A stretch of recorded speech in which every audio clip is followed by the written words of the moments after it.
노태학 선관위원장이 왜 직접 언론에 나와서 국민께 사과하는 이런 거는 왜 안 하시고 계신 거예요? 그럼 감사원 감사 대상이 아니라고 하면 그러면은 중앙선거관리는 누가 감사하고 견제합니까? 지금 내부 정화장치가 작동하지 않았다는 게 증명이 돼 있는 이 마당에 개헌을 해서라도 감사원 감사를 받든지 외부 감사를 받는 게 맞다. 최소한으로 필요하다. 국회에 대해서 외부 감사가 필요하다는 입장이십니까? 그러니까 제가 말씀드리는 것은 국회나 법원에 대해서도 외부에서 감사를 받는 게 맞다는 의견 하에 저희한테 물어보시는 거라면 저는 찬성합니다. 저희가 말씀드리는 건 새마을 금고까지 전국 선거를 선관위에서 위탁받아서 위탁 비용을 얼마 받으시죠? 그 선거 위탁 비용을 400억 정도 토탈로 해서 어느 나라 치고 이렇게 매머더급의 인원을 가진 선관위 조직은 없어요. 이번에 비상계엄 과정에서 조직에 민낯이 최고 드러나는 게 공수처와 선관위. 동의할 수 없는 부분이 13년 7월에 지금 취임을 했는데 그때부터 개선한 작업 내용이 전혀 고려가 안 돼 있습니다. 대통령 중심제 국가에서 법원과 국회를 행정부가 통제할 수 있는 장치를 만드는 것은 상권 분립 위반이라 알고 계시지요?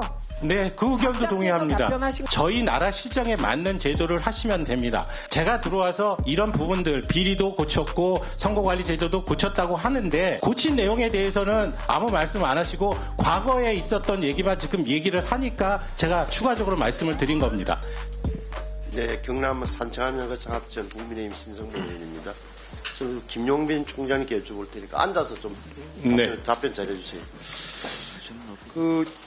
사과를 하시긴 했는데 대국민 사과문을 발표했는데 이것은 언론 보도 어제 6시 하셨고 중앙선관위원장 노태학 선관위원장이 왜 직접 언론에 나와서 국민께 사과하는 이런 거는 왜 안 하시고 계신 거예요?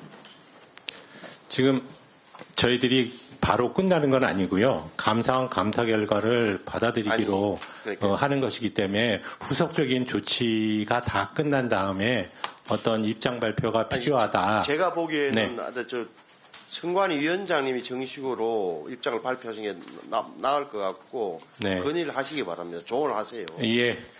그리고 그럼 감사원 감사 대상이 아니라고 하면 그러면은 중앙선거관리는 누가 감사하고 견제합니까? 네.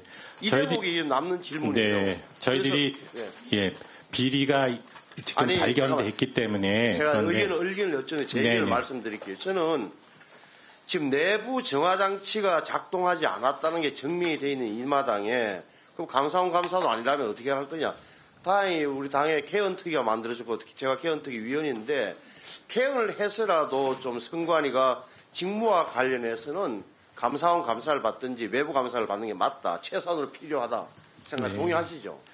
그 부분은 여러 가지 견해가 있을 수 있습니다. 간단하게 말씀을 드려서 국회에 대해서 외부 감사가 필요하다는 입장이십니까? 그러니까 개헌을 해서라도 제가 말씀드리는 것은 국회나 법원에 대해서도 외부에서 감사를 받는 게 맞다는 의견 하에 의견 하에 저희한테 물어보시는 거라면 저는 찬성합니다. 저희가 말씀드리는 건 아까도 얘기했듯이 그게 국회와 이런 게 대해서는 개헌의 개헌을 전제로 이야기했잖아요. 개헌을 해서라도서는 하는 게 필요하다고 판단하고 있다 개인이 말씀드린 거예요. 네네. 왜 그러냐 보십시오. 자, 따져봅니다. 그러면 중앙선관위가 언제 만들어졌어요? 60년 4.19 혁명에 의해서 만들어진 겁니다. 3.15와 4.19 때문에 만들어진 거. 금권선거와 관건선거에 지친 나머지 이승만 대통령 때 만들어진 63년, 60년. 네. 그럼 그때 성역시 됐잖아요. 그 후로 성역. 얼마나 컸습니까? 따져봐요. 지금 우리 총장님이 오후에 나가신다는 이유. 새마을 금고. 몇 군데 지금 위탁합니까? 위탁받았어요? 전국적으로는 꽤 많은데 무투표 당선이 되는 바람에 530 몇 개인가 그 정도 되고 175만 정도의 투표인 수가 투표하게 됩니다. 지금 보세요. 자, 새마을 금고까지 전국 선거를 선관위에서 위탁받아서 위탁 비용을 얼마 받으시죠? 그 선거 위탁 비용을 400억 정도 토탈로 해서 우리 그 정도로 알고 있습니다. 농협, 수협, 축협, 산림조합장 선거 다 위탁하고 한단 말이에요. 왜? 적어도 선관위는 믿을만하다는 전제가 깔려 있는 거 아니에요? 네, 그렇습니다. 그러니까 이까지 싸워왔는데 지금 또 하나 물어볼게요. 지금 해외 우리 지금 몇 명 나가 있어요? 선거관리관 해외 22대 국회 때 22명 보냈습니다. 지금 남아있는 상주하는 분은 있나요? 없습니다. 다 복귀했습니다. 그래서 제가 말하는 게 이런 대목이에요. 그러니까 이것을 헌법기관으로 만든 이유가 있었다. 네, 그 어느 정도 충족됐다. 네. 규모가 지금 선관위 직원이 몇 명 되죠? 3,000명 정도 됩니다. 전국에 네, 3,000명이 좀 넘죠.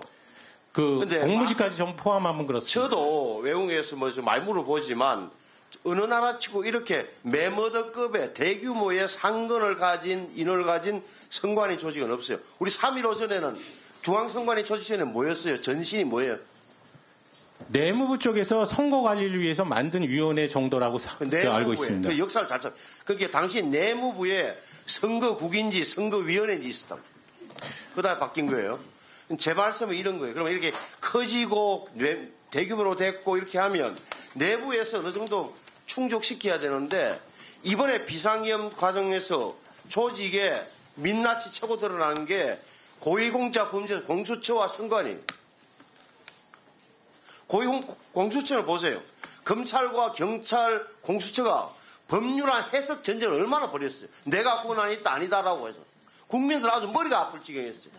공수처 이번 기회에 어떻게 하자는 이야기가 많이 나오는 민심의 근거가 그거예요. 선관위 도저히 어떻게 했길래 이렇게 국민적 불신을 받게 되냐면 여기에 대해서 우리 개헌 특위에서는 다룰 겁니다. 말씀을 드리고 네. 헌법 기관하는 이유로 지금의 입장만 고집하지 말라는 거예요. 자, 중앙선거관리위원장이 우리 국가서열 몇입니까? 총장님. 지금 헌법재판소장 다음에 그러니까 의전서열은 그렇게 되어 있는 것 같습니다. 대통령, 우리 뭐 국회의장, 대법원장 중 나와서 헌법재판소 다음에 네. 그 뒤가 너예요? 여야 대표예요. 국가서열 6위로 된 이유가 있어요. 또 보세요. 지금까지 왜 대법관이 왜 선거관리위원장을 맡았죠?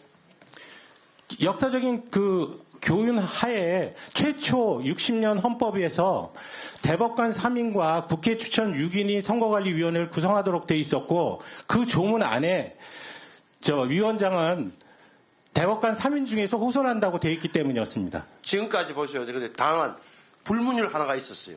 대법원장이 그 다음 대법원장 다음에 선임 대법관 넘버 2가 중앙선관위원장이 돼 있었다. 지금까지 쭉 왔어요. 근데 김명수 대법원장 시절에 다 깨버렸어요. 자기 마음에 드는 사람 중앙선관위에 보냈어요. 이래가지고 다 깨졌단 말이에요. 그래서 저는 중앙선관위가 중요하다. 다 인정한다. 근데 규모가 너무 커졌고 내부 저하장치가 안 된다면 저는 떼내든지 아니면은 일반 행정기관으로 가든지 아니 외국처럼 지방자치단체에 다 맡기든지 선거관리를 가능하단 말이에요. 그 이야기를 하는 거예요. 네. 다만 지금 의원님 질의 중에 그 동의할 수 없는 부분이 마치 제가 1년 7개월, 23년 7월에 지금 취임을 했는데 그때부터 개선한 작업 내용이 전혀 고려가 안 돼 있습니다. 또 하나. 아까 내가 말씀하신 실제와 다르다고 몇 차례 말씀드렸다고 했어요. 네. 부정선거. 이게 누가 대통령한테 말씀드렸다는 겁니까? 윤석열 대통령한테? 국민들께 지금 홍보하고 있지 그리고 않습니까? 이것도 뭐죠? 얼마나 부정선거와는 담을 쌓고 부정선거를 최악의 적으로 규정해야 할 선거관리가 부정선거 의혹에 대해서 소극적으로 대응했어. 왜 방송이나 이런 쪽에서 왜 생방송 틀는 것도 왜 안 했어요? 네, 그 점에 대해서는 저희들이 충분하지 못했다고 생각을 하고 지금 반성하고 있습니다. 그래서 더욱더 국민들께서 우리가 가지고 있는 선거제도가 어떤 것인가에 대한 부분을 알리도록 하겠고 그런 방책은 이미 작년서부터도 교육부하고 사이에도 저희가 논의를 한 바 있습니다. 고등학교 과정에서 즉 새내기 처음 투표하는 사람들의 고등학교 과정에서 필수적으로 저희들의 선거관리 제도를 이해시키는 그런 교육이 필요하다고 요청을 지금 드린 상태인데 교육부에서 지금 그런 부분에 대해서 아직 저희에게 협조를 안 하고 있습니다. 선관위 사무총장님, 네. 답변하시기 아무리 힘들어도 삼권 분립에 위배되는 답변하시면 곤란하다고 생각합니다. 물론 정말 지금 힘든 조건이고 제가 보기엔 부정선거, 선거부정, 부정선거 말도 안 되는 얘기인데 그거에 계속 답변하시다 보니 피로도도 쌓이고 있을 거라고 생각합니다. 그러나 대통령 중심제 국가에서 법원과 국회를 행정부가 통제할 수 있는 장치를 만드는 것은 상권 분립 위반이라 대한민국의 민주주의의 가장 중요한 기둥을 훼손하는 결과를 낳을 수 있다는 거 알고 계시지요? 네, 그 의견도 동의합니다. 답변하신 걸로. 예, 결국은 개헌 논의를 하실 때 충분히 그런 안을 검토를 하실 수 있는 내용이고, 이 선거관리 제도는 기본적으로 정해진 바는 없습니다. 각국의 예가 다 다르듯이 저희 나라 실정에 맞는 제도를 하시면 됩니다. 다만 제가 위원님께 말씀드린 이유는 제가 들어와서 이런 부분들 비리도 고쳤고 선거관리 제도도 고쳤다고 하는데 고친 내용에 대해서는 아무 말씀 안 하시고 과거에 있었던 얘기만 지금 얘기를 하니까 제가 추가적으로 말씀을 드린 겁니다. 제가 고친 제도 자체가 완벽하다고 지금 말씀 안 드립니다. 그렇게 고쳤음에도 불구하고 비리를 예방할 수 없는 상황이면 이 국회 차원에서 다시 국정감사를 통해서라도 저희한테 그 의견을 주시면 저희들은 고칠 의향이 있습니다. 네. 아니, 저희는 다 파악했고 선관위 사무총장님의 해명을 수용합니다. 네. 저희 의원실에서도 몇 번이나 그러니까 반복해서 검증했습니다. 예, 그리고 좀 아까도 투표용지에서 보셨겠지만 그 문제의 투표용지가 민경욱 의원을 표기했더만요. 예, 그래서 제가 부탁드리고 싶은 말씀은 의원님들도 마찬가지인데 삼권 분립은 민주주의의 존립 근거입니다. 이걸 흔드는 말씀은 삼가주시라 이런 부탁드립니다.